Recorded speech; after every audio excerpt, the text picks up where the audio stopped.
ऐसी और वीडियोस देखने के लिए हमारे YouTube चैनल को सब्सक्राइब करें। बहुत शुक्रिया।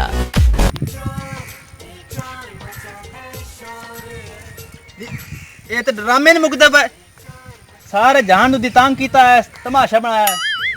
हर जा जिम्मेदारी अपनी चलाई हुई नहीं। ये अपने ना पासपोर्ट रखते हैं शहर में, लोग पासपोर्ट बाहर जाते ने अपने ना पासपोर्ट रखे हुए इन वज बेवकूफ मैं बड़िंदा देख ले यार खलोना बड़ा।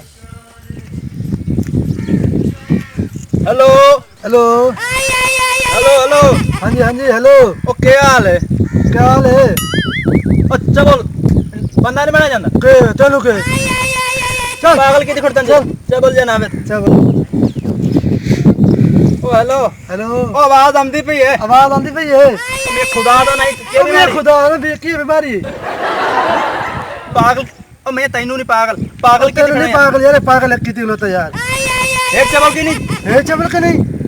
ओ गाल है भाई ये गाल समझ आंदी पई आवाज गल है भाई गल समझ आंदी पई भाई। कई बीमारी तो मारे हैं कई बीमारी तो मारे गल नहीं करने देना पे गल नहीं करने मैनू चल बोल जाना है चबल जी ना अब तेन नहीं आखिया गल सुन मेरी यार कोई गल ही है करन दी कोई गल ही है करन दी यार मैं आता भाई मैं हो नहीं नक मैं तेरे ना नकरा करन दी शर्म नहीं आंदी नकल कर मेरी एला अल्लाह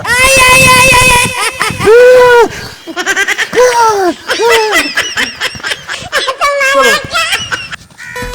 चलो चल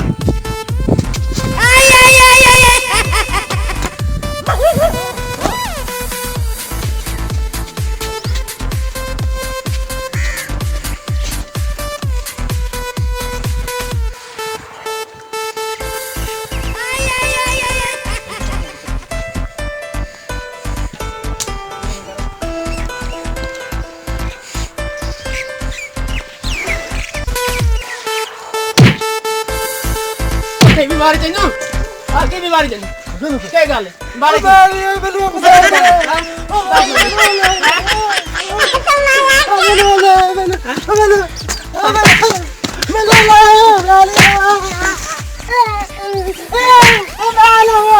मैंने के मारे यार मैं तो कट्टन पट्ठ में ना ब्याह में ए लगा मैंने चंड मार दी तो कमांडा जो यार पासपोर्ट जो तन मार के लगी ते मैं मारे तो मैंने कोट रख लियो तन मार गयो वो तो मेरा भरा है वो तो अपनी मां से काट दे शाबाश काम कर मैं तो काम करना है मार चंगा सिला में नकल करो। ऐसी और वीडियोस देखने के लिए हमारे YouTube चैनल को सब्सक्राइब करें। बहुत शुक्रिया।